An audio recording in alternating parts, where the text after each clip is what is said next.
Good morning. This is Sheikh Dawood Parveen, Assistant Professor in Chevron Engineering College. In this video, I am going to discuss about what is the production function. What is the production function? In this video, that is, I am going to discuss about what are the different types of production function as a Cobb-Douglas production function and Leontief production function. The first type of the production function is Cobb-Douglas production function. Now we are going to discussing about Cobb-Douglas and Leontief production function. First of all, what is Cobb-Douglas production function? During 1900 to 1947, Charles Cobb and Paul Douglas, the persons Charles and Douglas formed the Charles Cobb and Paul Douglas formulated and tested the Cobb-Douglas production function through various statistical evidence.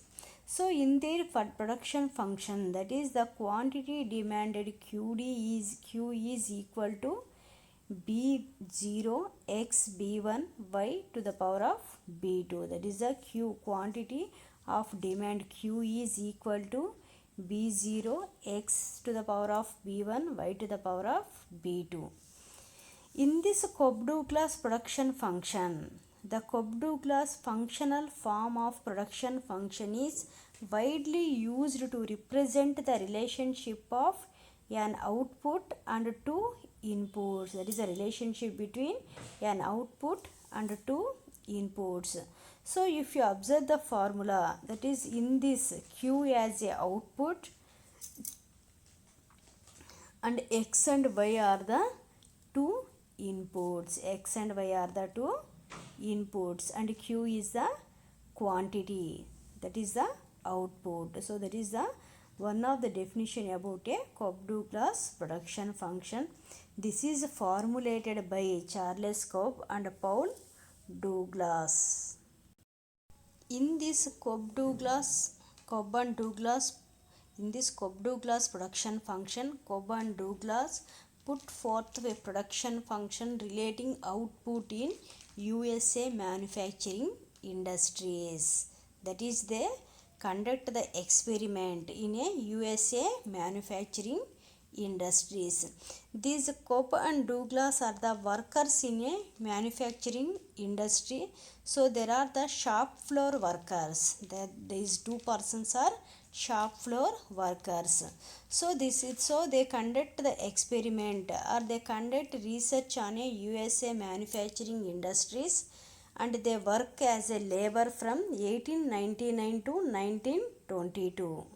They conduct experiments on two types of, that is in the USA manufacturing industries, the main inputs are labor and capital. So they select the inputs as a labor and capital, that is for formulating the equation.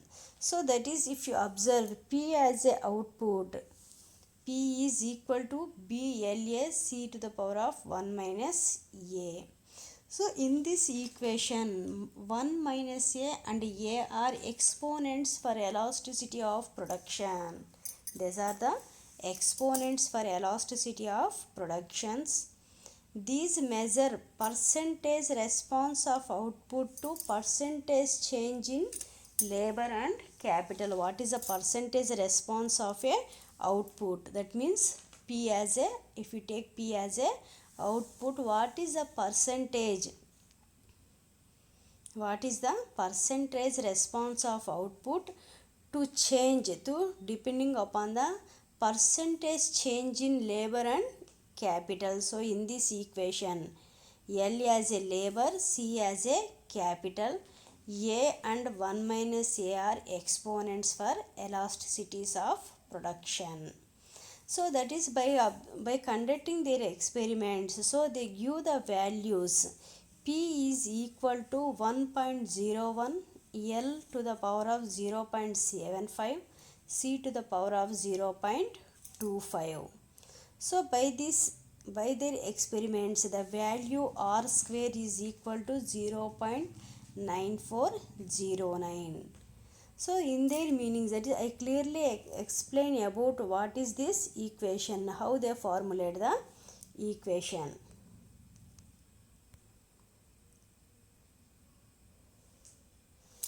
This shows that 1%, that is in this equation, that is they shows about 1% change in labor. 1% change in, that is if you make a change in labor as 1%, the same is associated with 0.75% change in output. That is the change is 0.75% in output. That is by changing 1% of labor. If the capital remain same, there is no change in capital. If you change only labor as a 1%, the output changes as a 75%. Similarly, so same the change is in the same equation. If the capital changes 1% and the labor remaining same, there is no change in labor. But if you change as a capital 1%, the change in output occur as a 25%. 25% change is occur in output. The coefficient of determination R square means, that is the 94% of variation on dependent. That is, if you observe this equation, that is R square is 0.94 means 94% of variation on dependent variable were accounted for by variation in independent variables. The independent variables are labor and capital, and the dependent variable is output. So by changing these independent variables as a 1%, so automatically the change in dependent variable occur as a 94%. That is by increasing the labor or capital or decreasing the labor or capital as 1%, it gives a change as a 94% on output. It indicates constant returns to scale. It indicates constant returns to scale. It means no economize and diseconomize of scale. It is a constant returns to scale. It means no economize and diseconomize of scales. The small and large plants are also profitable in USA.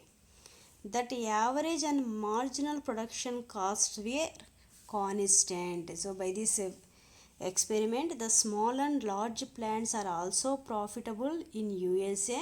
That average and marginal production costs were constant.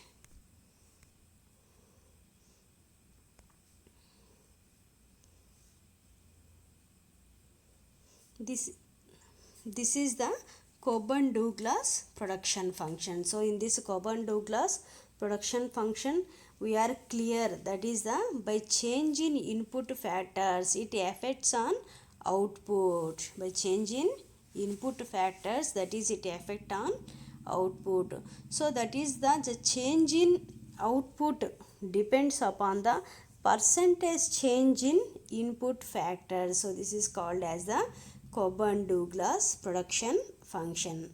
Now we are going to discuss about what is the Leontief production function. So this Leontief also explain the production function. Leontief production function. What is the Leontief production function? In Leontief production function, in economics, the Leontief production function is a production function that implies the factors of production will be used in fixed proportion. The factors of proportion as a technically predetermined factors will be used in fixed proportion, as there is no substitutability between factors. There is no substitutability between factors. In this Leontief production function, that factors of production will be used in fixed proportion. the factors of production as a material, any type of factors, raw material, labor or technology, capital. So these factors are fixed proportion. That means there is no chance in the hands of a producer to changing these factors, because they are in fixed proportion. As there is no substitutability between the factors, so there is no substitutability, means if you want to increase one input, there is no chance to decrease another input. So there is the fixed proportion factors. It was named after Vasily Leontief and representing a limiting case of the constant elasticity of substitution production function. This was proposed by the Leontief, and he was represents a limiting case of the constant elasticity of substitution production function.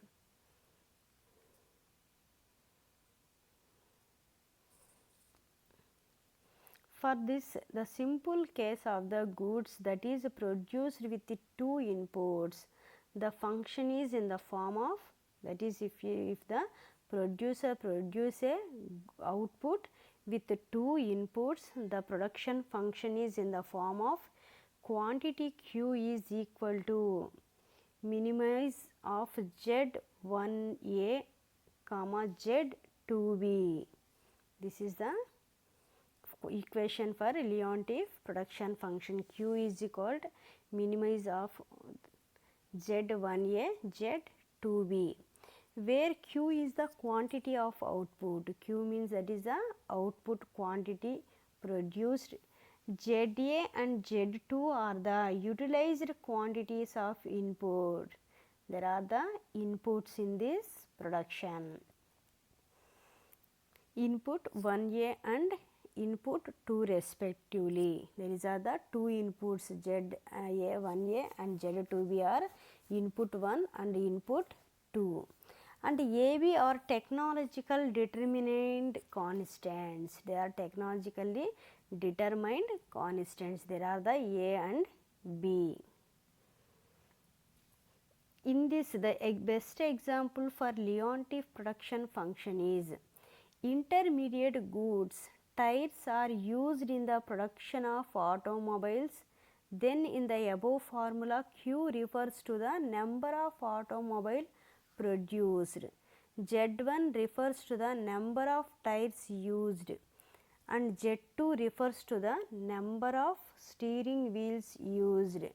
Assuming each car is produced with 4 tires and 1 steering wheel. So that is, if you observe this equation, in this equation 1A as a tire and 2B as a steering wheels. So Q as a quantity demanded, that means the quantity of output. So in this, for producing or for manufacturing a car, the 4 tires and 1 steering wheel is compulsory. That means there are fixed factors. So there is no substitutability between these factors.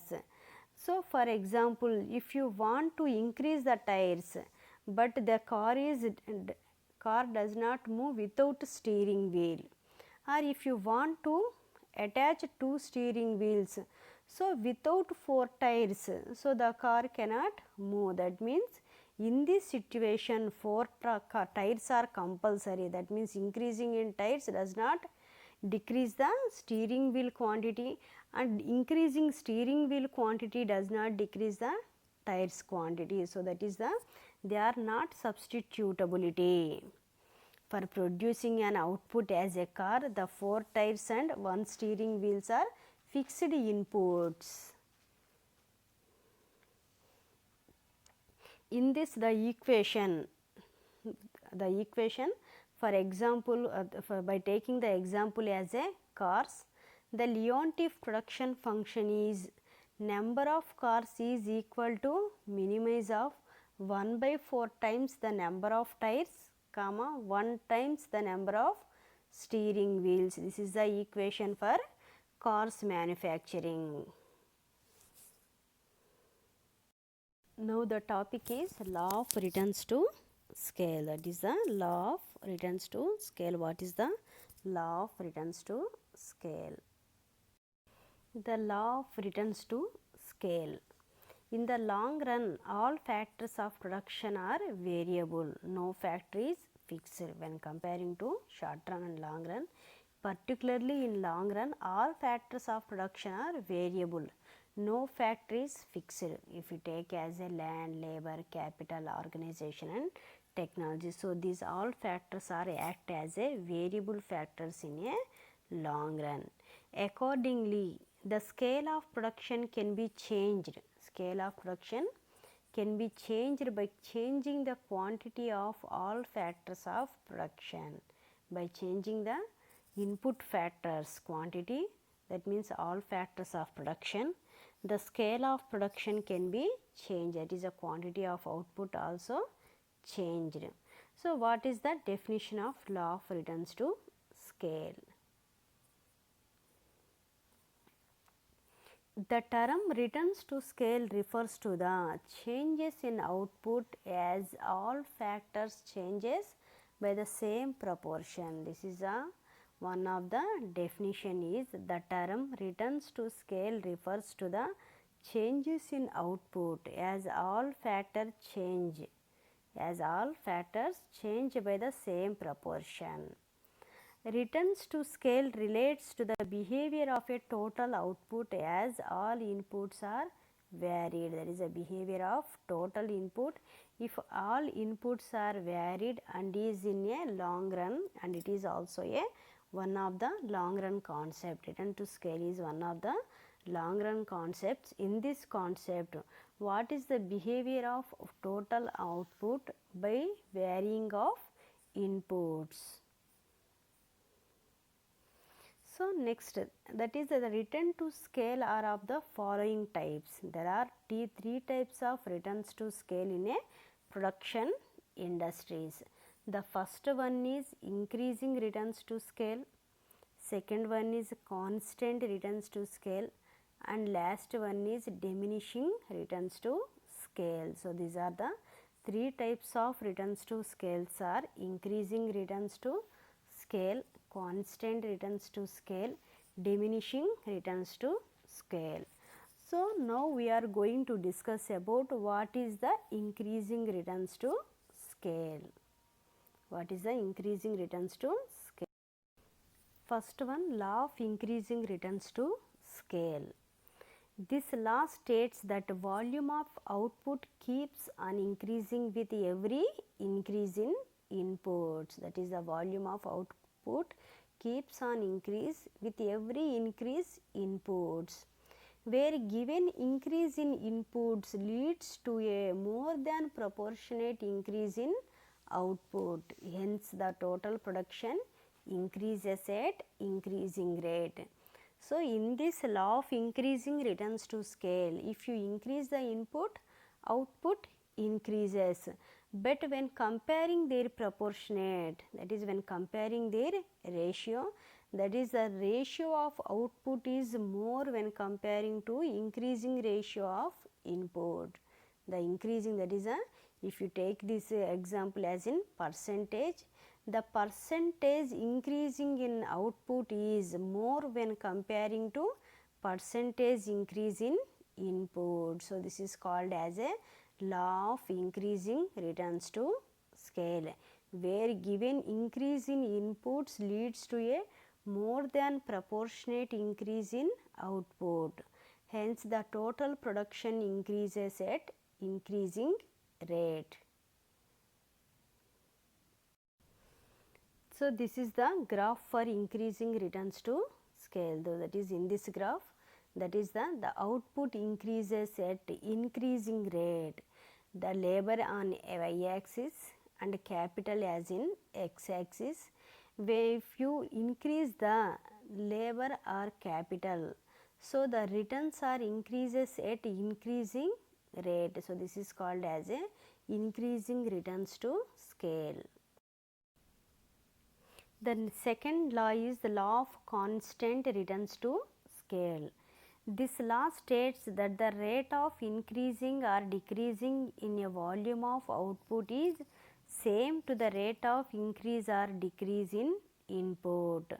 In this law, that is a percentage change in input is equal to percentage change in output. If you increase the input as a 10%, automatically the output also increases as a 10%. Or if you decrease the input as a 10%, so the output also decreases as a 10%. That means the relationship between input and output is same. That is this is also called as a constant returns to scale. This is the graph for constant returns to scale. If you observe in this graph, that is the returns are constant. The returns are constant depending upon the input factors. The output also increases at the same ratio. So, this is the constant returns to scale graph. The third law is law of decreasing returns to scale or law of diminishing returns to scale. In this law, where the proportionate increase in our inputs does not lead to equivalent increase in output, the proportionate increase in inputs does not lead to equivalent increase in output. The output increases but at decreasing rate. The output increases but at decreasing rate. This is called as a law of decreasing or diminishing returns to scale. So, in this law, that is the output increases by increase the input but in decreasing or diminishing rate. For example, if you increase the input as a 10%, but the output increases only 5%. That is, if you increase the input as a 10%, but the output increases only 5%. And if you apply the same condition as if the input decreases as a 10%, but the output decreases only 5%. So, this is called as a law of decreasing returns to scale or diminishing returns to scale. In this law, the output increases by increasing the input but at decreasing or diminishing rate. The causes of diminishing returns to scale. The main causes for decreasing returns to scale or diminishing returns to scale are to the diseconomize attribute to the diseconomize of scale. It is the decreasing returns to scale are attributed to the diseconomize of scale. The most important factor causing this is the diminishing return to management. That is causing this is the diminishing return to management. Another factor is the exhaustibility of natural resources. Another factor is the exhaustibility of natural resources. So, these are the three reasons for diminishing returns to scale. So, these are the different type of law of returns to scale are increasing returns to scale, constant returns to scale and diminishing returns to scale. So, thank you for watching this video.